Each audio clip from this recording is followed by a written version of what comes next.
ప్రభుత్వ ఉద్యోగ పెన్షనర్లకు సంబంధించి ఒక ముఖ్యమైన అప్డేట్ అయితే రావడం జరిగిందండి. ఇక ప్రభుత్వ పాఠశాలల్లో విధులు నిర్వర్తించి 7 నెలల క్రితం ఉద్యోగ విరమణ పొందిన తనకు బెనిఫిట్స్ అందక ఆర్థికంగా ఇబ్బంది పడుతున్నానని ఓ రిటైర్డ్ ప్రధాన ఉపాధ్యాయుడు ఆవేదన వ్యక్తం చేశారు.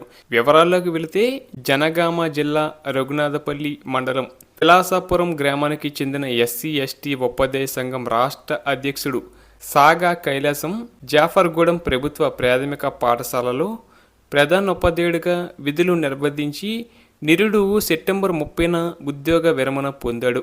ఉద్యోగంలో ఉన్న సమయంలోనే షుగర్ బీపీతో 2 కిడ్నీలు దెబ్బతిన్నాయి. ఓ రోజు బైక్పై విధులకు వెళ్తుండగా అదుపు తప్పి కింద పడటంతో కాలు విరిగింది. దీంతో కొన్ని నెలలుగా ఇంట్లోనే డయాలసిస్ చేయించుకుంటున్నాడు. ఉద్యోగ విరమణ పొంది నెలలు గడుస్తున్నా తనకు ప్రభుత్వం నుంచి రావాల్సిన బెనిఫిట్స్ రాకపోవడంతో అప్పులు చేసి వైద్యం చేయించుకుంటున్నానని ఆవేదన వ్యక్తం చేశారు. గత ప్రభుత్వాలు ఉద్యోగులు విరమణ పొందిన వెంటనే బెనిఫిట్స్ అందించేవని, ఇప్పుడు సకాలంలో డబ్బులు రాకపోవడంతో తీవ్ర ఇబ్బంది పడాల్సి వస్తుందని చెప్పారు.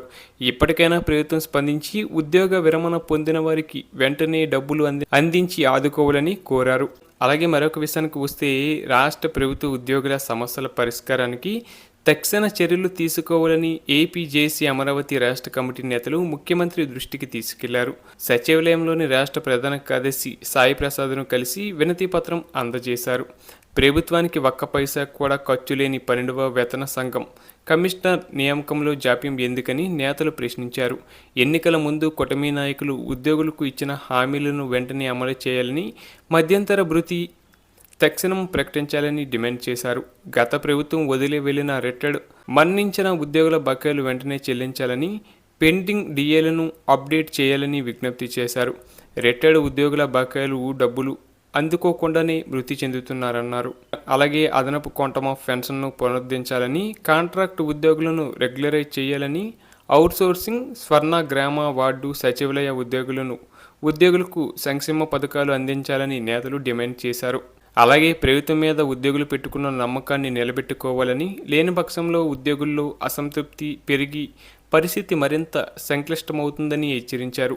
ప్రస్తుతం సిబ్బంది లేమితో నలుగురి పని ఒక్కరే చేస్తున్నారని, ఆర్థిక ఒత్తిడి, పని ఒత్తిడితో ఉద్యోగులు సతమతమవుతున్నారని వివరించారు.